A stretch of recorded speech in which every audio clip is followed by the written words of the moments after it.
Bonsoir à tous, ravi de vous retrouver. Bienvenue dans ce 19h. Tout de suite, le sommaire. Invité à la rencontre des entrepreneurs français à Paris en France, le président de la République, Patrice Talon, a vendu un Bénin nouveau où il y a d'énormes raisons d'y investir. À suivre dans cette édition, quelques citoyens béninois qui commentent les propos du chef de l'État lors de la rencontre.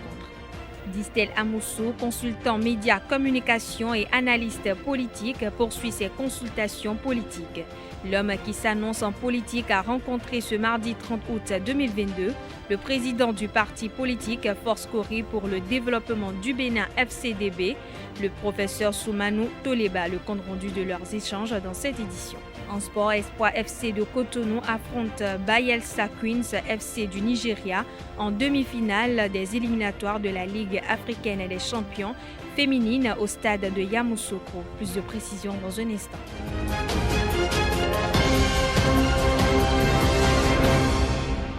De nouveau, bonsoir. Je l'annonçais au sommaire de cette édition, le président de la République, Patrice Talon, seul chef d'État africain invité à la rencontre des entrepreneurs français à Paris, en France, a vendu un Bénin nouveau où il y a d'énormes raisons d'y investir. C'était ce mardi 30 août 2022. Selon le chef de l'État, le Bénin est en train de devenir un oasis en Afrique. Après son intervention à cette rencontre, quelques citoyens béninois rencontrés dans la ville de Cotonou ont livré leur impression sur cette actualité. Ils sont au micro de Quentin Amousso et Francis Farami. On suit l'actualité, on sait que le gouvernement, à travers certains de ses départements ministériels, fait ce qu'il faut pour que la situation s'améliore sur le plan entrepreneurial, surtout au niveau des jeunes. Les communications qui se font, on sait que le gouvernement fait la promotion des entreprises. Je voudrais tout d'abord féliciter le président qui a souhaité aller voir les investisseurs pour qu'ils viennent investir au Bénin. C'est une très bonne chose pour le Bénin.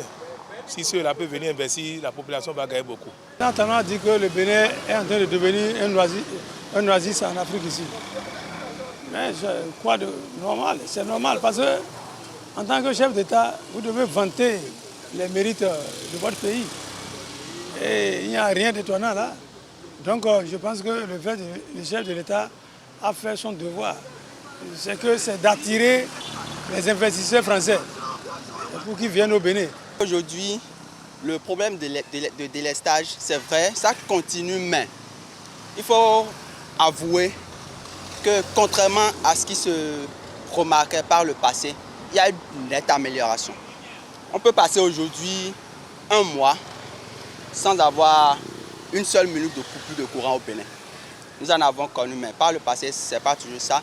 Il y a des réformes entreprises par le gouvernement. Et puis, bon, le travail se fait, mais nous ne sommes pas encore à une autonomie digne du nom. Pour dire jusqu'à, bon, on ira vendre et tout. Non, pas encore.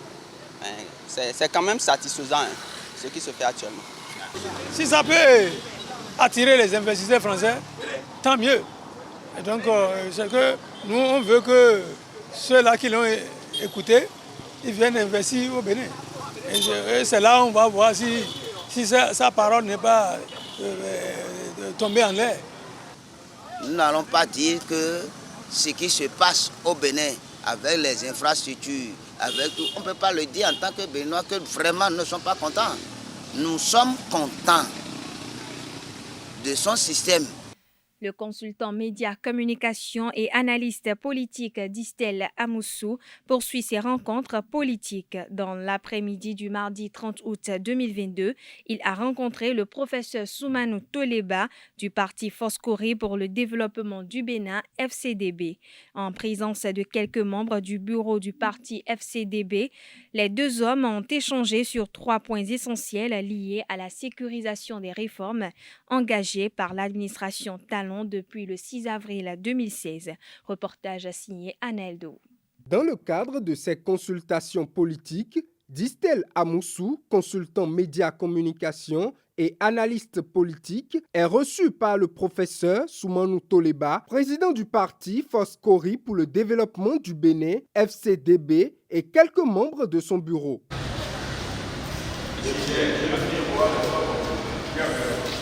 Ici, c'est, comme vous l'avez constaté, c'est l'ancien sous-préfet de Sanyana. Et il est devenu chef. Et pendant longtemps, il est toujours avec moi. C'est que toute création de parti doit mettre l'école.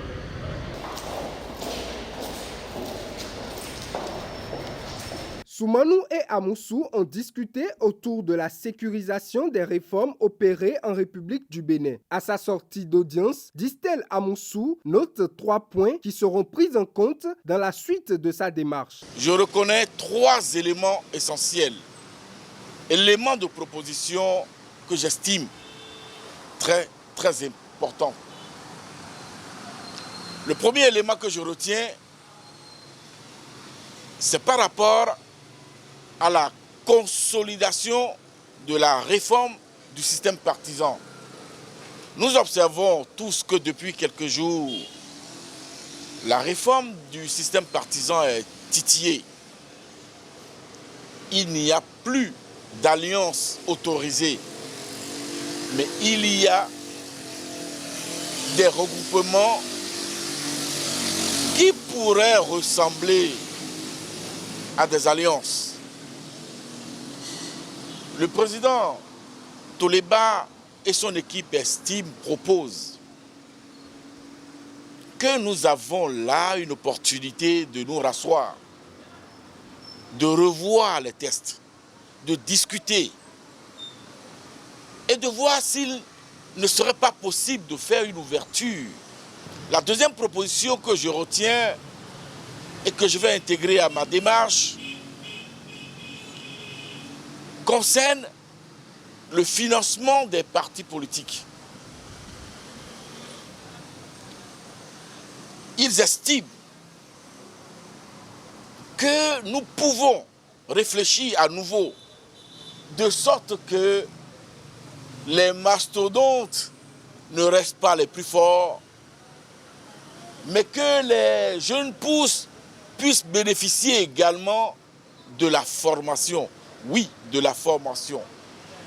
Retenez avec moi que la formation est indispensable et importante en matière de la préparation au militantisme. Le professeur Toleba estime, n'est-ce pas, je me fais son porte-voix, estime qu'on pourrait revoir la clé de distribution des financements aux partis politiques. Je crois que je vais l'intégrer à ma démarche. Je vais l'intégrer, n'est-ce pas, au corps de ma rédaction et je vais proposer ces éléments-là, ces réflexions-là, n'est-ce pas, à la réflexion générale. Distel Amoussou sort de ce conclave avec des recommandations qu'il promet porter haut. Le consultant met le cap sur d'autres partis politiques dans les jours à venir. Aucune reproche à faire au président de l'Assemblée nationale, Louis Vlavounou, relativement à la présentation à l'Assemblée nationale d'une demande d'un citoyen sur le vote d'une loi de prolongation du mandat du président de la République et celui des institutions. C'est le verdict prononcé par la Cour constitutionnelle concernant le recours dirigé contre le président de l'Assemblée nationale pour violation de l'article 121 du du règlement intérieur de l'institution, des articles 35 et 105 de la Constitution. À travers une requête en date à Cotonou du 28 septembre 2021, Noël Olivier Coco a formé un recours contre le président de l'Assemblée nationale. Dans son recours, le citoyen expose que le président de l'Assemblée nationale a institué une nouvelle procédure législative consistant à recevoir des lettres individuelles de citoyens et à les soumettre à la plénière au mépris des dispositions de l'article 121/4 du règlement intérieur de l'institution qui n'offre aux citoyens que la possibilité de saisir l'Assemblée nationale par voie de pétition. Sur la violation du règlement intérieur de l'Assemblée nationale, la Cour fonde sa décision sur la définition du mot pétition. Au sujet de la violation supposée de la Constitution, la haute juridiction a conclu qu'il n'y a pas de lieu de faire suite à la demande du requérant au motif fait savoir que la demande du citoyen n'est qu'une suggestion et non un test de loi soumis par examen. Autre information dans cette édition, le chef d'état-major général des forces armées béninoises, Fructueux Baguidi, a annoncé à travers un communiqué en date du 30 août 2022 le recrutement de 150 jeunes militaires dans les 12 départements du Bénin. Le dit communiqué informe que les jeunes désireux d'y participer et remplissant les conditions peuvent s'inscrire à compter du lundi 5 au vendredi 23 septembre 2022. Selon le même communiqué, les candidats qui, pour une raison ou une autre, ne vont pas parvenir à effectuer cette inscription en ligne à leur niveau peuvent se rapprocher des préfectures des chefs-lieux de leur département d'origine ou de résidence pour se faire assister dans la période indiquée munis de leur dossier. Le directeur général de la police républicaine, le général Soumaïla Yaya, a procédé à la nomination d'un nouveau chef à la cellule de la communication de la police républicaine. Le capitaine Eric Oru Yerima Sabi a été nommé par décision numéro 2022-1613-DGPR-DRH- SPRHGP-SA du 30 août 2022 signé du directeur général de la police républicaine ce mardi 30 août 2022. Le nouveau porte-parole de la police républicaine, le capitaine Eric Oru Yerima Sabi, cumule ses fonctions avec celles du commissaire actuel du commissariat de Fifadji dans le 9e arrondissement de Cotonou. Pour rappel, Oru Yerima Eric Sabi a été commissaire de l'arrondissement de Vodje dans la ville de Cotonou. Il remplace à ce poste le commissaire divisionnaire de police Roger Tawes, promu chef de la direction de l'immigration et de l'immigration. On parle société à présent. La polygamie est perçue par beaucoup comme un système social admettant le mariage d'un homme avec plusieurs femmes. Dans plusieurs communautés africaines, cet acte est considéré comme légitime d'une part et d'autre part dénoncé par de nombreuses personnes.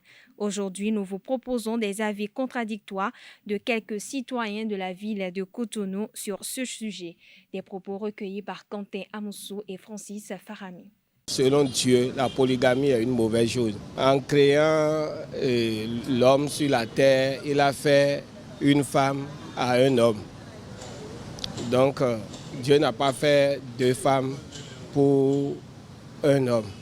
Mais selon le désir des hommes, ça nous a poussé vers une deuxième femme. Non, tu vu mes temps. L'autre est dans le quoi. Et maintenant, Koto sisi de mi ka don mi de leg mo po ka ye gbe owo. An sun ba yin wa mo do nu an sun ba dasi ro po bo no ji o. Ako yin sun pipe o. No fine no la yi nu ye gegero sun asiwe dasi kote. Me no sun se kun sun ri koko tabe dasi we aton yin yon de ro khosa. Bo de na wuli nu asuo ma ro wuli na ganji a. Sunu na je koko ta janwe godele no biro sin yon no kere wa dele no sin sunu sin jlo même majorité yon no wa so ba sunu ya de ai. Il faut que les deux s'aiment ce que Dieu a dit. Il faut que les deux là soient unis. S'il n'y a pas l'amour, si chacun regarde encore ailleurs, ça fait que les problèmes commencent par arriver dans le foyer et ça amène l'idée de l'homme, de la femme ailleurs. La polygamie, ça amène même de la tension. Parce qu'une fois que tu vois ton mari aller chez l'autre, sauf si tu ne l'aimes pas, si tu l'aimes vraiment, tu le vois aller chez ta seconde, à son retour vers toi, tu ne serais pas d'accord. Après le décès, les enfants ne s'entendent pas et les biens sont mal gérés. Mais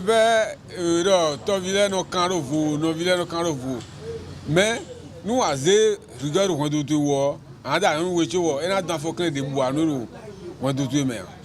ils sont obligés de s'aimer pour que les enfants ou bien les enfants ne fassent pas comme leurs parents. Parce que ce que ça entraîne, c'est beaucoup. On ne peut même pas trop dire. Moi, je vois que c'est bon de rester sur une seule femme et avoir une maîtresse en vie. Spiritualité à présent, le mois d'août, les mois d'août et de septembre sont ceux des cérémonies du culte Oro dans les départements de l'Ouémé et du Plateau. Pour pallier au dérapage enregistré les années antérieures, les dignitaires du culte se sont réunis en association pour sortir des résolutions afin de réglementer et de contenir les dérives des adeptes.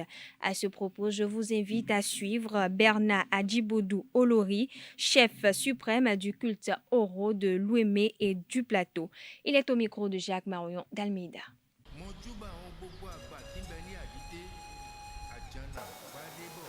Ici, association des dignitaires du culte Oro des communes de l'Ouémé, dénommée Adekoko.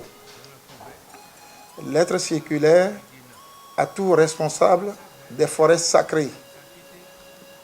Objet, lettre circulaire de sensibilisation. Après sa réunion extraordinaire du jeudi 27 mai 2021, il nous est revenu que jusqu'à présent, il est à noter dans certaines forêts sacrées de nos villes et villages ou quartiers de ville des sorties anarchiques de Oro pour diverses raisons. Baptême, enterrement, mariage ou autres rituels. Après étude de la situation par le bureau départemental Adekoko, il est revenu ce qui suit. Pour compter de la date de signature de la présente lettre circulaire, il est mis fin à cette pratique anarchique.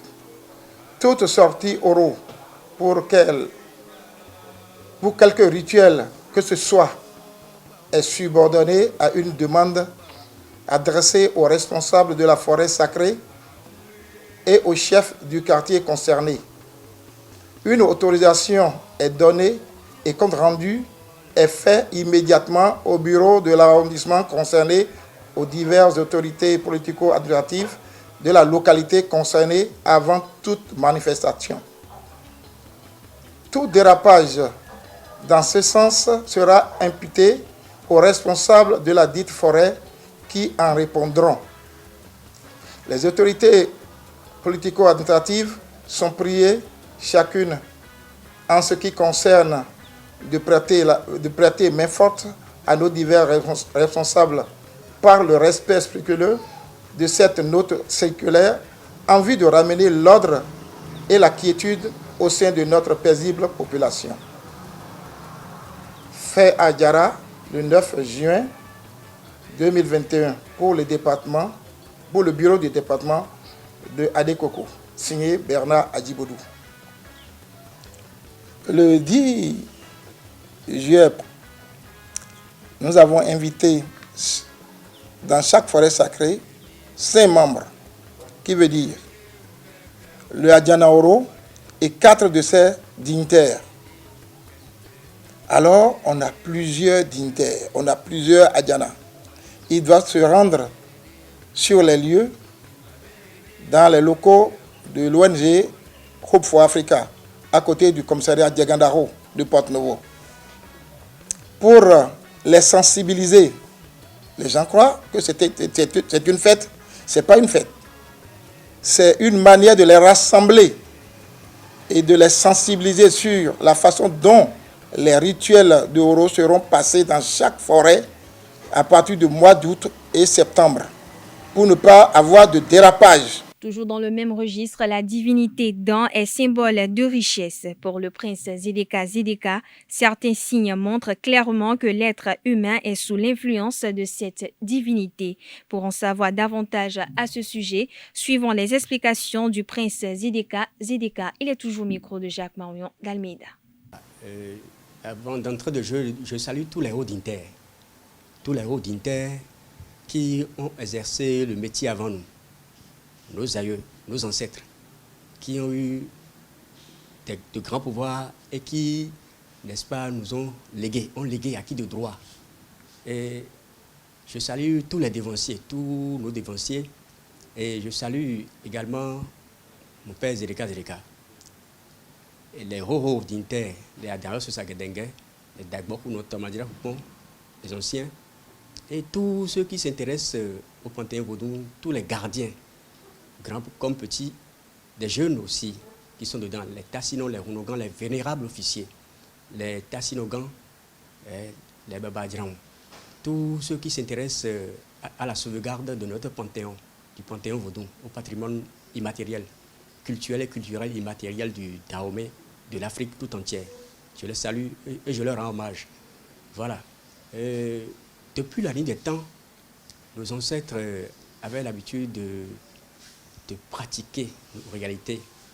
Et parlant de ces réalités-là, nous avons 4 divinités originelles, que sont Rebioso, le dieu du tonnerre, on en a parlé l'autre fois. Nous avons Sakpata, le dieu de la terre, Gaïa, chez les Romains, et Geb, chez les Grecs. Nous avons également Dan Saint Uriel, chez les chrétiens, dans le syncrétisme religieux. Et nous avons Ogou, Saint Raphaël, voilà, dans le syncrétisme religieux. Donc aujourd'hui, particulièrement, nous voulons invoquer, parler, expliquer des choses par rapport à la divinité Ogou, Sakpata et Dan Aolo, Gada, Gedi, Gada, Hanson Boto, Abrade et Vorome, Monsieur le Diba Avançaï, Hazaha Fau, Ouvre Fau, Amikuntira Notizo, Baba Lugo, Alpha Rouleton. Voilà, Dan. Il y a Dan, Aïdo Wado, la mère de toutes les divinités Dan. Maintenant, il y a Avedi Dan, de la brousse des montagnes. Dan, pour tout d'antan, Avedi Dan, Dan, Govodun Djawe. Nous avons aussi Dan, Mami.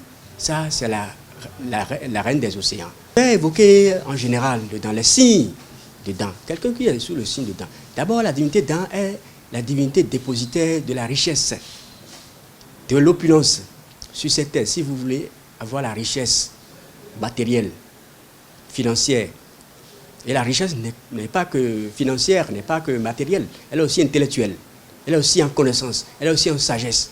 La divinité Dan est dépositaire, mais surtout, c'est le côté financier et matériel qu'on voit. Donc, Dan est la divinité par excellence de la galanterie, de la propreté extrême. Lorsque vous êtes incarné par la divinité Dan, vous allez voir, ces gens ce sont des gens qui sont propres, qui aiment le chichi, qui aiment être chic.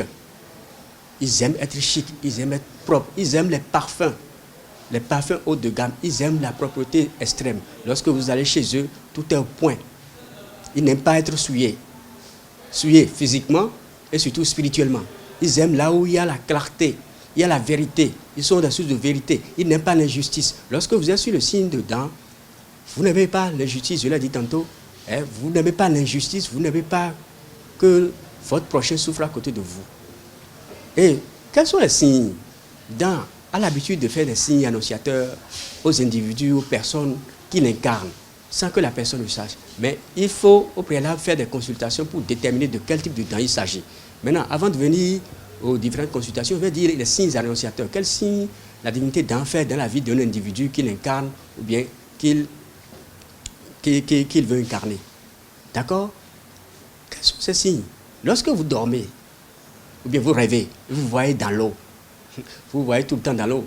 Non, ne dites pas que c'est la sorcellerie, non. Ça n'a rien à y voir. Vous rêvez, vous voyez souvent dans l'eau, ou bien vous voyez entouré d'eau, ou bien vous voyez dans la mer, dans les bas-fonds, dans les eaux douces, ou à la plage. Sachez que vous êtes sur le signe de Dan. En sport, Espoir FC Football Club de Cotonou affronte dans quelques instants Bayelsa Queens FC du Nigeria en demi-finale des éliminatoires de la zone UFOAB de la Ligue africaine des champions féminines au stade de Yamoussoukro. Face aux favorites annoncées de la compétition, les Béninoises comptent défendre vaillamment le drapeau national. Merveille Zissou, buteuse lors de la défaite 1-3 face à l'Africa Sport, l'a martelé à la fin de la séance d'entraînement d'hier à l'Institut national polytechnique Félix Houphouët-Boigny.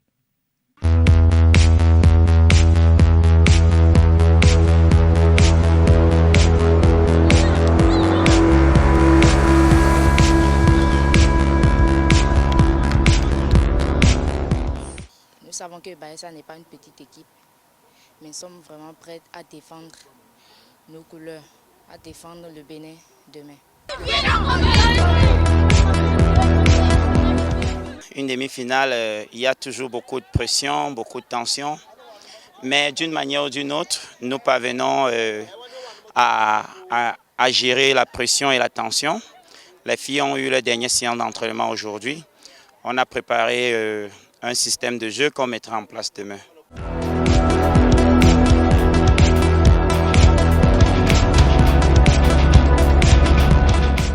Notre objectif reste le même. On va jouer 11 contre 11 contre une équipe vraiment athlétique qui joue sur la verticalité. Et on sait que dans un match de football, chacun a sa chance. Donc nous devons nous battre, d'empêcher les chances de se concrétiser et mettre tout ce que nous avons pour pouvoir concrétiser les nôtres. Surtout avec la défaite passée, nous voudrions vraiment nous corriger.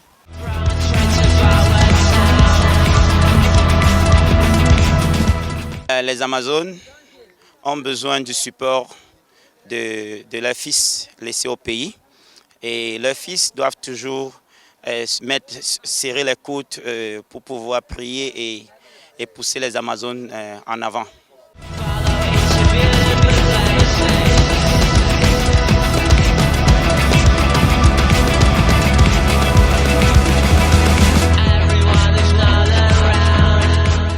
Napoléon Simé, entraîneur des Amazones, a travaillé à cette fin. Il s'explique. Suivez plutôt. C'est une demi-finale. Une demi-finale, il y a toujours beaucoup de pression, beaucoup de tension. Mais d'une manière ou d'une autre, nous parvenons à gérer la pression et la tension. Les filles ont eu leur dernière séance d'entraînement aujourd'hui. On a préparé un système de jeu qu'on mettra en place demain. Et notre objectif reste le même. On va jouer 11 contre 11 contre une équipe vraiment athlétique qui joue sur la verticalité. Et on sait que dans un match de football, chacun a sa chance. Donc nous devons nous battre, d'empêcher les chances de se concrétiser et mettre tout ce que nous avons pour pouvoir concrétiser les nôtres. Les Amazones ont besoin du support de leurs fils laissés au pays. Et leurs fils doivent toujours serrer les coudes pour pouvoir prier et pousser les Amazones en avant. De son côté, Germain Wamvouegbe, président de la section féminine d'Espoir FC, a réitéré l'ambition des Amazones lors de cette première sortie sur la scène continentale. Vous savez, l'éléphant est tellement gros, fort, un simple insecte peut tuer l'éléphant. Ça veut dire quoi? Avec un peu d'intelligence et un peu de vivacité, de morale très haut, on peut faire tomber ces grandes équipes que tout le monde appelle les grandes de l'Afrique. Tout ce monde, ce beau monde qui nous suit, à travers vos canaux, à travers les réseaux sociaux, à travers tout, je tiens à les remercier pour leur soutien moral. Ça ne fait que remonter le moral aux filles. Et nous en avons besoin, les filles en ont besoin. Et c'est pourquoi je dis bravo, bravo aux supporters, bravo au public béninois, bravo à tout le monde, tous ceux qui ont jeté un regard sur l'évolution du tournoi et nous suivent de près, de loin et aussi de chez nous. Pour finir, le dialogue national et la crainte d'un bégaiement de l'histoire au Tchad, le défilé militaire de 2200 hommes de forces unifiées au Soudan du Sud, l'arrivée de la délégation de l'Agence internationale de l'énergie atomique à Kiev et le lancement de la campagne pour les législatives aux États-Unis par le président américain Joe Biden constituent les informations qui meublent la page internationale de ce mercredi 31 août 2022. Une compilation informative de Nancérine Fatoumbi. Au Tchad, le présidium du dialogue national inclusif et souverain a été installé ce mardi 30 août 2022. Le président de l'organe chargé de diriger les débats, Gali Ngoute Gata, a immédiatement tendu la main aux absents et les invite à rejoindre les discussions. Rappelons que ces assises ne sont pas les premières que le Tchad ait connues. En 1993, 3 ans après la prise du pouvoir du défunt président Idriss Déby Itno, une grande conférence nationale souveraine s'est ouverte le 15 janvier. Elle a duré 3 mois et a servi de base à la construction d'un État démocratique au Tchad. Elle est encore considérée aujourd'hui comme un modèle de dialogue à suivre. Au Soudan du Sud, une étape dans la mise en œuvre de l'accord de paix de 2018 a été franchie ce mardi 30 août. Près de 22 000 hommes des forces unifiées nécessaires ont participé à une cérémonie de fin de formation devant un parterre d'officiels et de diplomates. Plus de 200 soldats sont morts de faim et de maladie dans les camps d'entraînement négligés pendant des mois. Le président Salva Kiir s'est adressé aux troupes au Gadavour devant lui sur l'esplanade du mausolée de John Garang. Le président a assuré que leur mise en service allait suivre malgré les difficultés. En Ukraine, la tension est toujours très grande autour de la centrale atomique de Zaporizhia occupée par les troupes russes. La mission de l'Agence internationale de l'énergie atomique est arrivée à Kiev en préalable d'une inspection de la centrale. Ils ont été reçus par le président ukrainien Volodymyr Zelensky qui a assuré que l'Ukraine s'efforcerait de trouver un chemin à travers des couloirs sécurisés afin que la mission de l'Agence internationale de l'énergie atomique puisse atteindre la centrale de Zaporizhia. Sur le front sud de l'Ukraine, les combats redoublent d'intensité et la crainte d'un incendie nucléaire est forte plus que jamais. À 2 mois des élections législatives de mi-mandat aux États-Unis, Joe Biden se lance dans la campagne. Le président américain était ce mardi 30 août en Pennsylvanie pour un meeting. Ce mardi, le président américain renchérit et attaque les fidèles de Donald Trump sur leurs contradictions politiques d'un côté, un discours de soutien sans faille aux forces de l'ordre. Voilà, chers internautes, ainsi prend fin cette édition. Merci pour votre attention. Je vous dis à très bientôt à la même heure pour le même plaisir.